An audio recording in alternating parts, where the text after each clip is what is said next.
नमस्कार, मैं हूं अनुराग चड्ढा। इनसाइड विद अनुराग में आपका स्वागत है। दोस्तों, मुजफ्फरनगर के पुलिस और प्रशासन के अधिकारियों को अपनी गाड़ियों से लाल नीली बत्ती और काली फिल्म उतरवानी पड़ेगी। यहां तक कि उनके काले चश्मे भी अब नहीं बचेंगे, क्योंकि सवाल आ गया है अब बीजेपी कार्यकर्ताओं के अलावा जाटों की चौधराहट पर। जी हां, सही सुना आपने। दरअसल मुजफ्फरनगर पुलिस पर यह आरोप लग रहे हैं कि जो बीजेपी कार्यकर्ता हैं, खासतौर पर बीजेपी के जाट कार्यकर्ता, उनको पुलिस टारगेट कर रही है, उन्हें जानबूझकर परेशान कर रही है, जिसके विरोध में अब जाट नेता अधिकारियों की लाल नीली बत्ती उतरवाने के लिए आंदोलन करेंगे। और इस आंदोलन की अगुवाई किसी विपक्ष के नेता ने नहीं, बल्कि भारतीय जनता पार्टी के कद्दावर नेता और पूर्व केंद्रीय मंत्री और पश्चिमी उत्तर प्रदेश में जाट राजनीति करने वाले संजीव बालियान ने की है। दोस्तों, इस पूरे मामले की शुरुआत हुई थी पिछले सप्ताह, जब मुजफ्फरनगर पुलिस ने भाजपा के दो स्थानीय नेताओं की गाड़ियों को रोककर न सिर्फ शीशों से काली फिल्म हटवाई, बल्कि पार्टी का झंडा भी उतरवा दिया। जिसके बाद से ही ये मुद्दा बालियान और उनके समर्थकों के लिए थोड़ा सा पर्सनल हो गया था।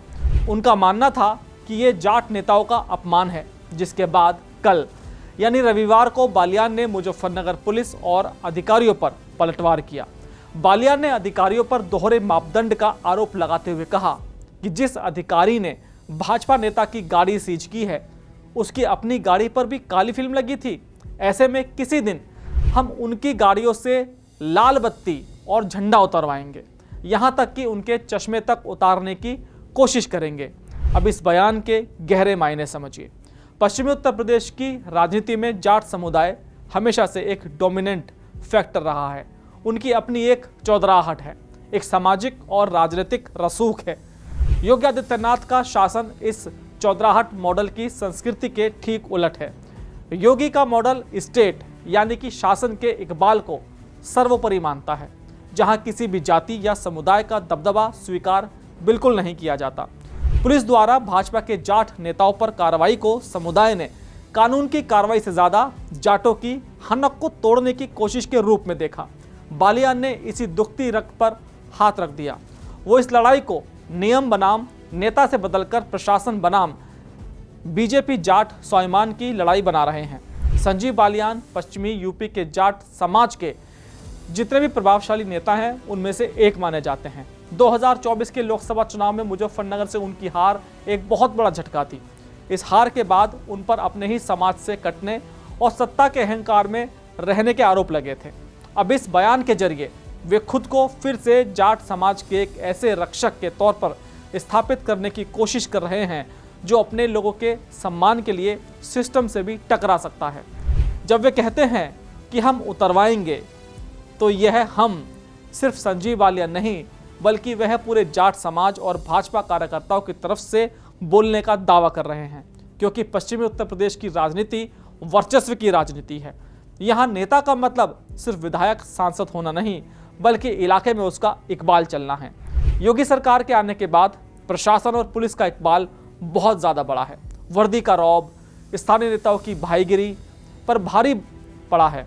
पुलिस की छोटी सी कार्रवाई भी इन नेताओं को अपने सम्मान पर सीधी चोट लगती है। उन्हें लगता है कि अधिकारी उनकी सत्ता को चुनौती दे रहे हैं। हालांकि यहाँ पर इस बात को भी नज़रअंदाज नहीं किया जा सकता कि कुछ अधिकारियों और अफसर पर ये आरोप भी लगते हैं कि वो विपक्ष की तर्ज पर काम करते हैं और जानबूझकर भाजपा नेताओं की मुश्किलें बढ़ाते हैं। ऐसे में बालियान का ये जाट वर्सेस मुजफ्फरनगर पुलिस क्या एक नई जातीय समस्या को जन्म दे रहा है? क्योंकि ये पैटर्न नया नहीं है। जब भी पश्चिमी यूपी की किसी जाति को लगा कि सिस्टम में उनकी सुनवाई कम हो रही है, तो उन्होंने सड़क पर अपनी ताकत दिखाई है। चाहे वो गुर्जर समाज का हालिया मिहिर भोज विवाद हो, चाहे वो किसान आंदोलन के बहाने जाटों का शक्ति प्रदर्शन हो, हर बार जातीय अस्मिता को एक राजनीतिक हथियार की तरह इस्तेमाल किया गया। पश्चिमी उत्तर प्रदेश में हर समुदाय को लग रहा है कि योगी सरकार में उनकी सुनी नहीं जा रही है, उनके प्रतीकों और सम्मानों को चोट पहुंचाई जा रही है। बालियान इसी आग को और हवा दे रहे हैं। संजीव बालियान सफलतापूर्वक ये धारणा बनाने में कामयाब हो रहे हैं कि पुलिस जाट विरोधी है, भाजपा विरोधी है। वे जानते हैं कि उनके इस बयान के बाद कोई भी अधिकारी किसी भाजपा के जाट कार्यकर्ताओं और नेता की गाड़ी रोकने से पहले 10 बार सोचेगा।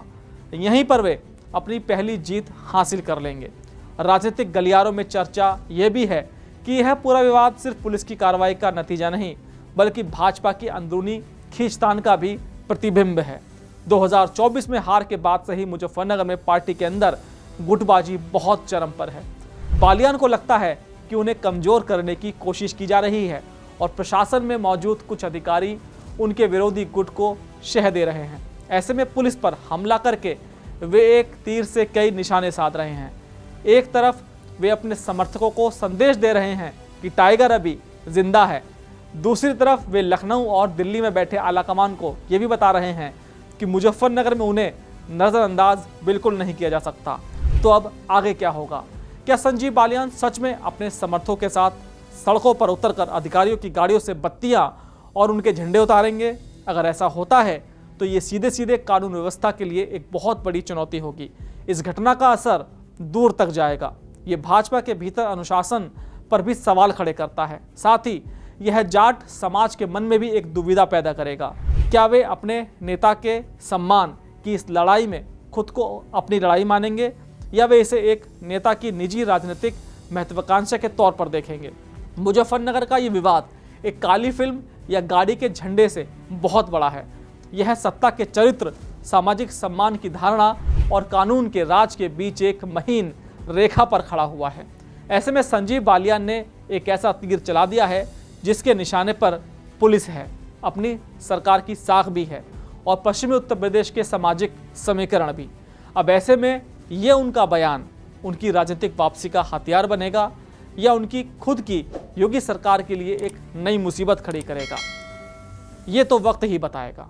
दोस्तों, मेरा यह विश्लेषण आपको कैसा लगा कमेंट बॉक्स में ज़रूर लिखकर बताइएगा। साथ ही साथ मेरे चैनल को सब्सक्राइब करना बिल्कुल मत भूलिएगा। नमस्कार।